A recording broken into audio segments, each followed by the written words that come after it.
सम सहज समाधि के बारे में आज हम बात करते हैं। सम धन आधि समाधि मन के विकार रहित होना, मानसिक बीमारी से छुटकारा पा जाना समाधि है। दुख की जड़ चिंता और अहंकार के कारण होता है। दूसरों लोगों के द्वारा कही गई बातों पर हम या अहंकार में होते हैं या क्रोध में होते हैं या तो चिंता में होते हैं। ये मन में विचार उत्पन्न करता रहता है। मन में विचार उत्पन्न होना, मन में तरंगे होना, मन में उथल पुथल मची रहना, मन में हलचल बना रहना, यही हमारे चिंता क्रोध अहंकार का कारण बन जाता है। मन के विकार भविष्य की तलाश विचार है। अतीत हमारा गहरा दुख और चिंता का कारण है। मनुष्य मन के विकारों में उलझकर स्वरूप को भूल जाता है। उसी के लिए कबीर साहब कहते हैं कि जो चाहो निज तत्व को शब्द ही लेव परख। स्व आत्मा है और परावस्तु स्वरूप आत्मा है और परावस्तु जो होती है वो जड़ है। शरीर आप नहीं, मन आप नहीं है, बुद्धि आप नहीं है।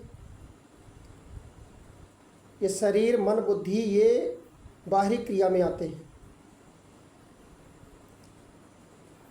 सांसारिक सुख में भी आप नहीं है। ये संसार के सुख क्षणिक हैं। सांसारिक सुख को अपना मानने वाला अहंकारी जीव पीड़ित होता है, दुखी होता है। परिवार में, समाज में, रिश्तेदार में रहकर भी अपने कोई रिश्तेदार, परिवार, समाज अपना नहीं होता। अंत में सब साथ छोड़ देते हैं। परंतु फिर भी हम इसी के पास जा करके, भटक करके, इसी में उलझ करके अपने को दुखी करते हैं, क्योंकि ये सब मेरा नहीं है और इसमें एक संयोग था जो सबका साथ बना है और एक संयोग के साथ सब बिछुड़ जाएगा। ये वस्तु यहाँ जो दिख रही है ये सब एक भी हमारे पास रहने वाली नहीं है। जिस दिन हम ये समझ जाते हैं कि ये सब व्यवहारी है तो हम अपने स्वरूप को पाने की तड़प हमारे भीतर उठने लगती है। जिस दिन हमारे भीतर उस परमात्मा को पाने की तड़प उठती है उसी दिन से हमारे मन के सारे संकल्प विकल्प दुनिया से निकलकर स्वरूप को खोजने लगते हैं। स्वरूप बाहर नहीं, इसी शरीर के भीतर हमारे हृदय में है। हृदय में शून्यता में ही स्वरूप नजर आता है।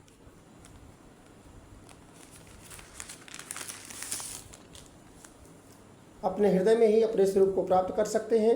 हम संसार के प्रति संभाव में आ जाते हैं। जो हुआ, जो होगा, जो हो रहा है सब सुंदर है, अच्छा है। संसार में इसे रहना है। ना काहू से दोस्ती, ना काहू से बैर। कबड़ा खड़ा बाजार में नाम सबसे मांगे खैर। ना काहू से दोस्ती, ना काहू से बैर। अभ्यास करते समय चित्त का शांत हो जाना सहज समाधि है। व्यवहार काल में विकार का समाप्त हो जाना सहज समाधि है। अभ्यास करते समय या ध्यान में रहने पर साथ विकार और विचार शांत रहे तब हमारी सहज समाधि लग जाती है।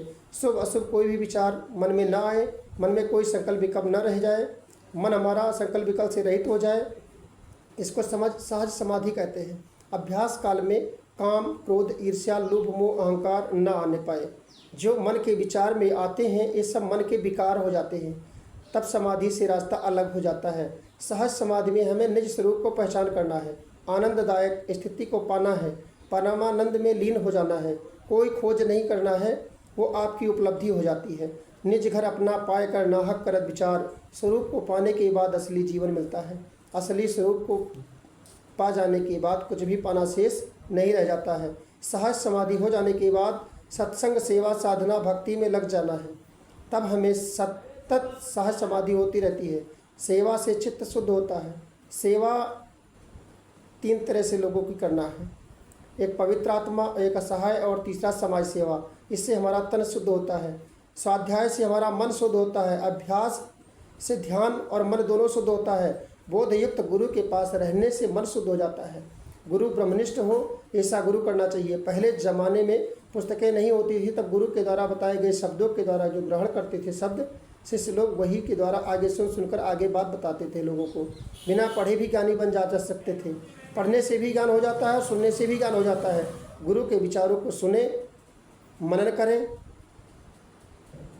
सादा जीवन, उच्च विचार, किसी के बहस में मत पड़ो। अपना कार्य, ध्यान और चिंतन सतत करते रहो। एक दिन पाओगे कि सहज समाधि में हमारा जीवन चल रहा है। सहज समाधि के लिए भोजन सुपाच्य, शुद्ध और हल्का भोजन करना चाहिए। हल्का भोजन नहीं करेंगे तो ध्यान नहीं हो पाएगा। भोजन ऐसा हो कि शरीर हल्कापन महसूस करे और मन में हल्कापन महसूस करे। तब सहज समाधि होती है। स्नान करने के बाद बैठने पर शरीर हल्कापन महसूस करता है। सिर, गला, कंधा सीधा करके बैठना है, झुक कर न बैठें, ताकि आंखें बंद कर लो। फिर किसी आधार पर अपने को एकाग्र करके मन को ठहराओ। ध्यान में जब हम बैठते हैं तो सबसे पहले ध्यान में यही आता है जो हमने देखा सुना होगा, भोगा है, उसी को आता है मन में, उसी की याद आती है। आंखें बंद करने के बाद किसी संत महापुरुष गुरु पर अपने मन को ठहराओ। एक पर ही हमारा ठहरना है, सब जगह मन को मत बहकने दो। किसी चित्र पर आप जिसकी श्रद्धा हो उस पर आपको मन को ठहराना है। आंखें बंद हैं, तब किसी प्रकार के अंधकार आए या प्रकाश आए, जो भी आता है उसको सहज भाव से उसको देखना है। दृष्टि योग कहलाता है। बिना कल्पना किए जो दिखाई दे, ज्योति स्वरूप प्रकाश दिखाई दे, अंधकार दिखाई दे, धुंधलापन दिखाई दे, प्रकाश नजर आए, ज्योति नजर आए, जो भी नजर आता है उसको सहज भाव से हमें सिर्फ देखना है। हम इसको दृष्टा भाव कहते हैं, इसमें मन ठहराना है। एक होता है हमारा श्वास पर मन को लगाना, ये स्वर योग साधना होती है। एक होता है बिंद योग, त्रिकुटी में, कंठ में, फिर हृदय में। एक होता है बिंद योग, त्रिकुटी में ध्यान करते हैं, फिर नीचे उतरते हैं, कंठ में जाते हैं, फिर हृदय में पहुंचने पर बिंदु पर ध्यान करते हैं, और बिंदु पर ध्यान करते करते हम शब्द योग का ध्यान करते हैं। शब्द योग का ध्यान हमारे कानों में उंगली डालकर जो शब्द भीतर से आ रहा है, ये नहीं, अनाहद नाद पर ध्यान लगाते हैं। उस शब्द को अनाहद नाद भी कहते हैं। कुछ देर अभ्यास करने के बाद कान से उंगली हट जाती है और आंखें भी बंद नहीं करना पड़ता, और खुले मन से हम उस विचार को देख सकते हैं। मन में ये सब जब ठहराने की बातें, कोई आधार चाहिए, मन ऐसे नहीं ठहरता। मन का ठहराव जब होगा तब मन कुछ नहीं सोचेगा। मन का संकल्प भी कब समाप्त हो जाएगा तब सही ध्यान होगा। इस ध्यान के दृष्टा अभ्यास कहते हैं। जैसे एक नदी बह रही है, उसमें नाव चल रही है, लोग आ जा रहे हैं, हम कुछ कर नहीं रहे, सिर्फ देख रहे हैं। कर्ता कोई और है, दृष्टा हम हैं।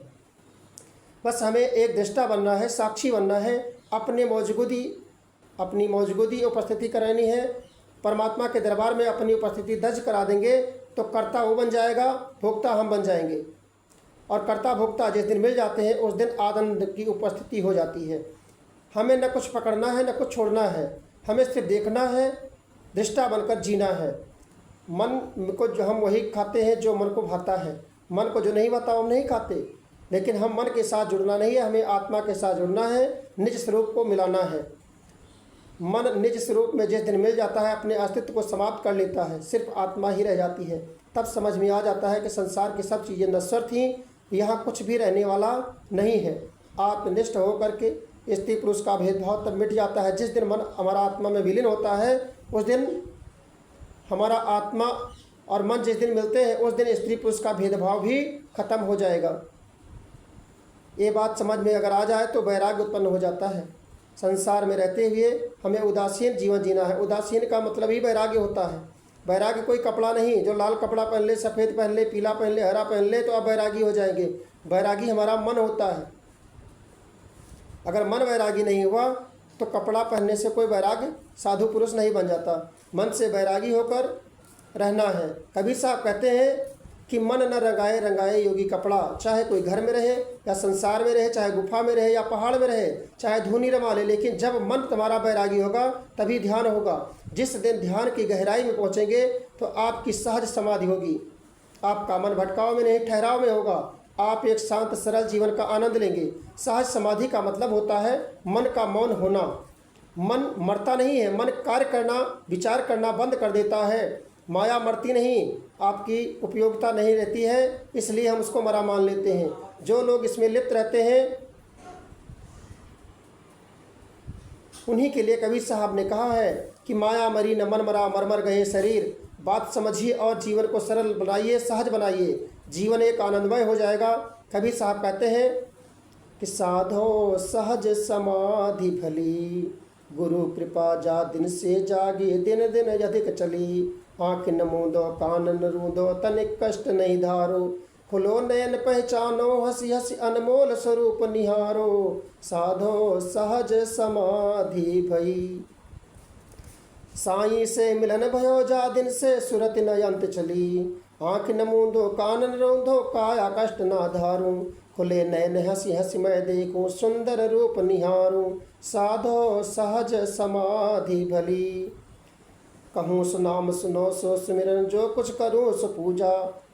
गिरह ध्यान एक सम देखो, भाव मिटाओ दूजा। साझो सहज समाधि भली, जहाँ जहाँ जाऊँ सोई कर परिक्रमा। सो कुछ कर जो कुछ करूँ सो सेवा। जब सोऊं तब करूं दंडवत, पूजू और न देवा। साधो सहज समाधि भली, शब्द निरंतर मनुआ राता। मलिन वचन का त्यागी, उठत बैठत कबहू ना बिसरे। ऐसी तारी लागी, साधो सहज समाधि भली। कहें कबीर ये मुन मुन रहनी, सो पर गट कर गाई। सुख दुख के एक परे, सब ते ही में रहा समाई। कबीर साहब कहते हैं कि संतो सहज समाधि ही भली है। जब से साईं से मिलना हो गया, जब से परमात्मा से मिलन हो गया, तब से मैंने किसी और से प्रेम नहीं किया, और से ध्यान नहीं लगाया। न आंख बंद करता हूँ, न कान बंद करता हूँ, न शरीर को कोई कष्ट देता हूँ। खुले नैनों से, खुले आंखों से पहचान करता हूँ और हंस हंस करके उसका सुंदर स्वरूप का वर्णन करता हूँ, देखता हूँ। जो बोलता हूँ वही हमारा नाम है, जो सुनता हूँ वही हमारा सुमिरन है, जो करता हूँ वही हमारी कर्म ही हमारी पूजा बन जाती है। मेरे लिए घर और बाहर सब एक जैसा, एक समान लगने लगा है। मेरे लिए इनमें कोई अंतर नहीं रहेगा, कोई अंतर दिखाई ही नहीं दे रहा है। मैं जहाँ जहाँ जाता हूँ वो सब हमारी परिक्रमा हो जाती है, पूजा हो जाती है। जो कुछ करता हूँ प्रभु की सेवा हो जाती है। मैं सेवा मानकर प्रभु की करता हूँ। जब मैं सोता हूँ तो प्रभु का दंडवत प्रणाम मानकर सोता हूँ। मेरा सोना प्रभु का दंडवत हो जाता है। अगर मैं किसी की देवी देवता की पूजा भी अब नहीं करता हूँ, मेरा मन सदा प्रभु की गति गाता रहता है। जब मैं प्रभु की गीत गाता हूँ तो मेरा शब्द, मेरे जुबान में कोई शब्द नहीं होता, कोई गलत विचार नहीं आते हैं। उठते बैठते उनकी प्रभु की याद ताज़ा बनी रहती है। उस राग का क्रम टूटने नहीं पाता। कबीर साहब कहते हैं कि मेरे हृदय में जो उन्माद था उसे मैंने प्रकट कर दिया। अब मैं परम सुख की अवस्था में पहुंच गया हूं। जो सुख दुख दोनों से परे है, वो आनंद की स्थिति में है। मैं आनंददायक स्थिति में पहुंच गया हूं। प्रभु से मेरा मिलन हो गया है। अब मुझे कुछ भी पाना शेष नहीं है। सतनाम साहिब की बंदगी आज का विषय इतना ही। हम आगे कल बताएंगे राजयोग समाधि।